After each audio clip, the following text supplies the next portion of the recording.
ओम शांति ओम शांति ओम शांति ओम शांति ओम शांति ओम शांति ओम शांति ओम शांति ओम शांति।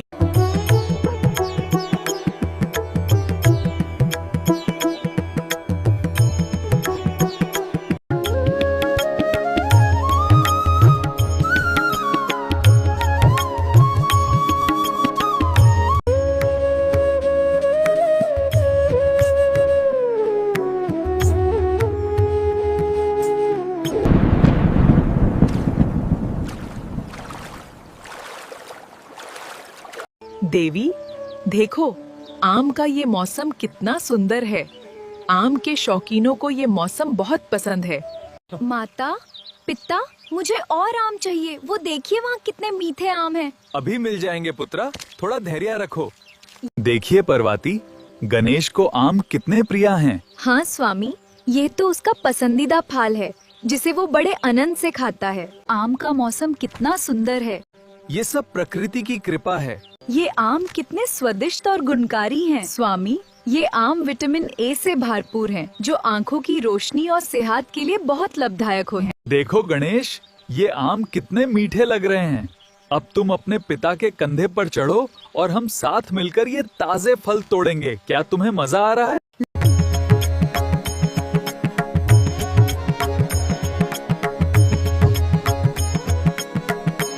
देखो हमारा पुत्र गणेशा कितनी सुंदरता और दिव्यता के साथ खड़ा है। हाँ स्वामी, उनके मुख पर ये आनंद और ग्रेस। मेरे प्रिया, आज का दिन कितना शुभ है। हाँ स्वामी, हमारा पुत्र कितना प्रसन्न दिख रहा है। चलो इसे प्रेम से गाले लगाएं। स्वामी, आपका दर्शन यहाँ जल में, ये तो परम आनंद है।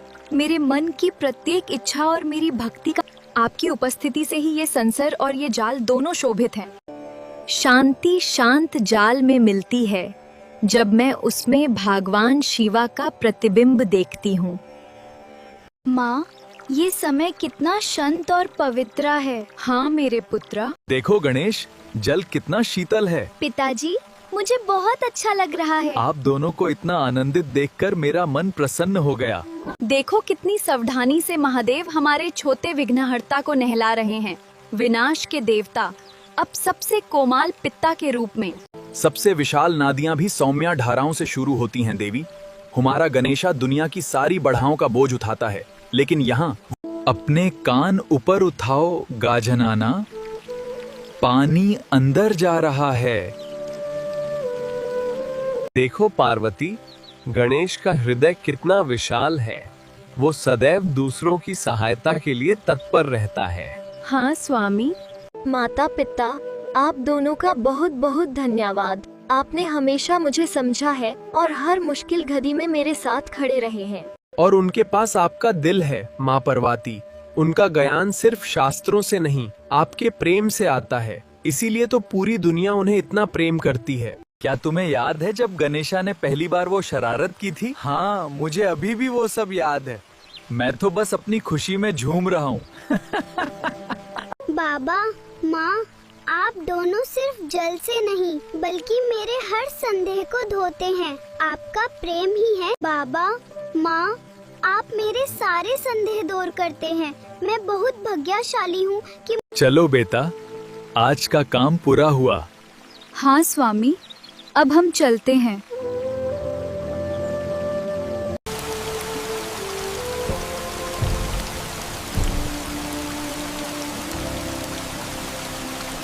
देखो, गणेश फिर से मिठाई की ओर भाग रहा है। हाँ स्वामी, उसका लड्डुओं के प्रति प्रेम कभी कम नहीं होता। उसे जाने दो, वो आज बहुत प्रसन्न है। गणेश को ये लड्डूस कितने प्रिय हैं। देखो कैसे खुशी से इन्हें देख रहा है। हाँ, हमारे पुत्रा को ये मिठाई बेहद पसंद है। ये देखकर मन प्रसन्न हो जाता है। देखो पार्वती, ये हल्दी और जड़ी बूटियाँ केवल मसाले नहीं बल्कि प्रकृति का आशीर्वाद हैं, जो शरीर को भीतर से आरोग्य प्रदान करते हैं। स्वामी। देवी, तुम्हें कौन से रंग की चूड़ियाँ सबसे अधिक प्रिय हैं? स्वामी, मुझे लाल रंग की चूड़ियाँ सबसे सुंदर और सूझ लगती हैं। क्या हमें ये फल लेने चाहिए स्वामी? बिल्कुल देवी, ये मैंगोज और अनार बहुत ताजे और सुंदर दिख रहे हैं। इन्हें ले लेना ही उचित होगा। संसार में दुख और पीड़ा का भार बढ़ता जा रहा है। मानव अपनी शांति खो चुका है। आपका कहना सत्य है स्वामी। संसार की ये कठिनाई मानव के कर्मा का फल है। स्वामी, इन्हें समझने और सही मार्ग दिखाने की आवश्यकता है। स्वामी, आपकी आंखें बंद हैं फिर भी मैं आपके माथे पर शिकन देखती हूँ। क्या संसार का दुख महादेव की निश्चालता को भी विचलित कर रहा है? देवी, निश्चालता कभी भंग नहीं होती, ये तो बस देखती है। बताओ, आज तुम्हारे हृदय में ऐसा क्या बोझ है कि तुम मेरे पास आई हो? आज मैंने पृथ्वी को देखा। एक भाई ने जमीन के लिए दूसरे भाई पर हाथ उठाया। वान जल रहे थे और इंसान सोना गिन रहे थे। लोग भूल गए हैं महादेव, ये भूल गए हैं कि वे सभी एक ही पंच तत्वों से बने हैं। फिर इतना दुख क्यों है? क्या वे कभी वापस जुड़ पाएंगे? वे माया में फांसे हुए हैं। वे तेरा और मेरा देखते हैं पर हमारा नहीं देखते। ये संसार के बंधन उन्हें सत्या से दूर रखते हैं। जब मनुष्य को लगता है कि वो नादी का स्वामी है, तो वो भूल जाता है कि वो स्वयं उसके जाल से बना है। जब कोई इंसान ये मानता है कि वो दूसरे के जीवन का मालिक है, तो वो ये भूल जाता है कि उसकी खुद की सांस भी उधार की है। समस्या भोजन या भूमि की कमी नहीं है, समस्या तो स्मरण की कमी है। जब तक मनुष्य अपनी मूल प्रकृति को भूला हुआ है। स्वामी, वे प्रार्थना करते हैं, मंदिरों में भीड़ उमड़ती है, मंत्रों की ध्वनि हवा में गूंजती है। वे आपकी भक्ति में लीन हैं, फिर भी उनकी भक्ति से अधिक तेजी से उनका क्रोध बढ़ रहा है। आखिर उनकी प्रार्थनाएं उन्हें शांत क्यों नहीं कर पा रही हैं? ये कैसा विरोधाभास है? क्योंकि बहुत से लोग मुझसे दुनिया बदलने की प्रार्थना करते हैं देवी। बहुत कम लोग मुझसे खुद को बदलने की प्रार्थना करते हैं। लोग मुझसे कहते हैं कि मैं तूफान को रोक दूं, लेकिन वो स्वयं पर्वत की तरह अछाल और शांत नहीं बनना चाहते। यही जीवन की सबसे बड़ी सत्या है। समाधान तो उनके भीतर ही है, लेकिन इसका भार बहुत अधिक है महादेव।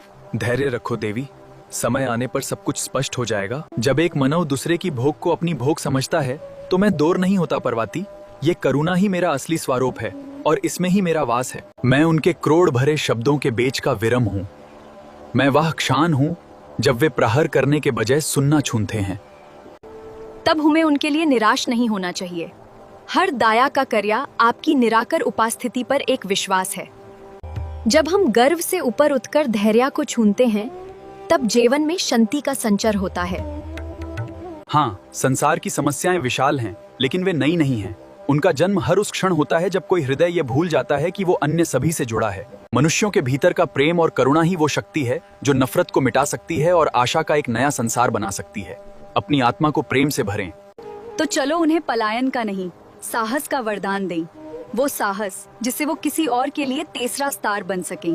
उनके तथस्तु देवी, जहाँ तुम हो वहाँ शक्ति है, और जहाँ शक्ति करुणा के साथ चलती है, वहाँ संसार स्वयं को थेक कर लेता है, एक एक आत्मा को। देवी, तुम इस कैनवस पर क्या बना रही हो? स्वामी, मैं आपका ही चित्र बना रही हूँ, जो मेरे हृदय में हमेशा विराजमान रहता है। देवी, ये सुंदर चित्र बनाना तुमने कहाँ से सीखा है? स्वामी, ये सब आपके प्रति मेरे प्रेम और ध्यान का ही तो परिणाम है। देवी पर्वती, आपके द्वारा बनाया गया ये चित्र अत्यंत मनोहारी है। इस सुंदर कला के लिए मैं आपका हृदय से आभारी हूँ। सब कुछ अब बिल्कुल सही जगह पर है। नहीं प्रिय, इसमें अभी भी कुछ कमी है, इसे पूरा करना बाकी है। मेरी अर्धांगिनी यानी तुम अभी भी चित्र में बनानी बाकी है, अन्यथा ये अधूरा ही रहेगा। प्रिया, इस खाली कैनवस पर हमारे एक साथ बैठे हुए चित्र बनाओ। मैं तुम्हारे पास बैठूंगी और मेरी परछाई हम दोनों के एक साथ बैठे हुए की एक सुंदर तस्वीर बनाएगी। देखिए कैसे ये कल्पना हकीकत का रूप ले रही है। हर रंग में एक कहानी छुपी है जो धीरे धीरे इस कैनवस पर जीवित हो उठ रही है। मेरी कला सचमुच बहुत सुंदर है। आप सभी अब भगवान शिव और माँ पार्वती का आशीर्वाद ले सकते हैं। ये शुभ अवसर है। यह कलाकृति आखिरकार आज पूरी हो गई है।